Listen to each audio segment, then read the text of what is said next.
This is Ken Schwartz of Precise Sharpening, and in this video, which is a continuation of the previous video, I had sharpened this Yanagi, a Shun Yanagi, and I had initially started by putting the scratch pattern on using the 140 Atoma.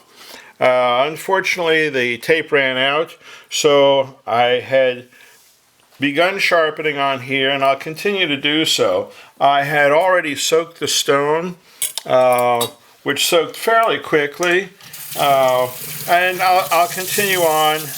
My apologies for letting the tape run out in the middle of all this. As you can see, the stone is still saturated after about a half hour to an hour of sitting there, so normally it took approximately 3 or so minutes to get saturated, but we'll continue onward. I had initially shown the coarser scratch pattern produced by the 140 Atoma, and so I'm going to continue on a little bit more to show what this scratch pattern looks like from the 150 Nubatama stone.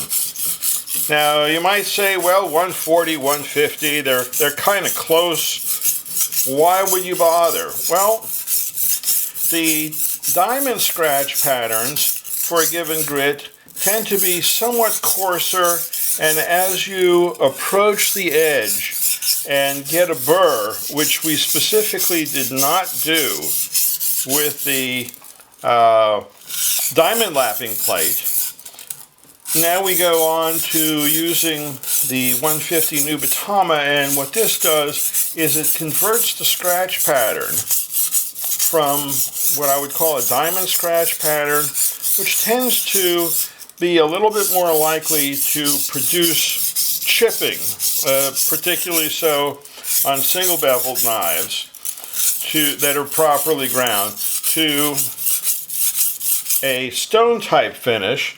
And let me demonstrate what the resultant finish looks like on this.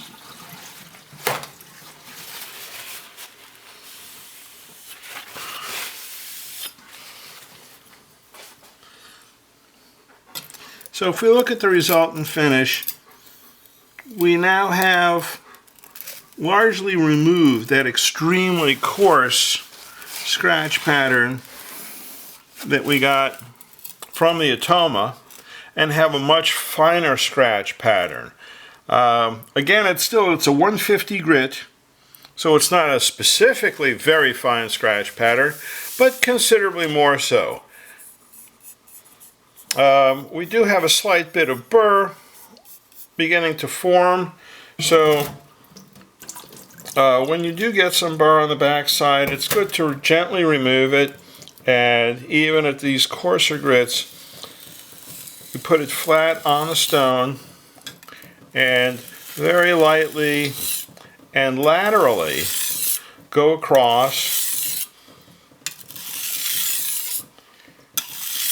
so that you are abrading rather than breaking the burr, and you immediately get burr removal and a considerably sharper edge without getting that false toothiness that you get from breaking a burr off. Again, thank you very much. I appreciate you watching this second video. The 150 Nubatama stone is available at Chef Knives to Go, and as this was one of the earliest stones that got the initial review without the benefit of video, and I'll provide some links to those reviews. I now also have these stones cut for the Edge Pro, and you can see that this is a sample of it. Again, the 150 Nubatama symbol, Bamboo series, and if the stones are marked with these symbols, again, this is a measure of certainty that you are getting official Nubatama stones. Thank you very much. Appreciate your time. These Edge Pro size stones are also available on the Chef Knives to Go website. Thank you very much.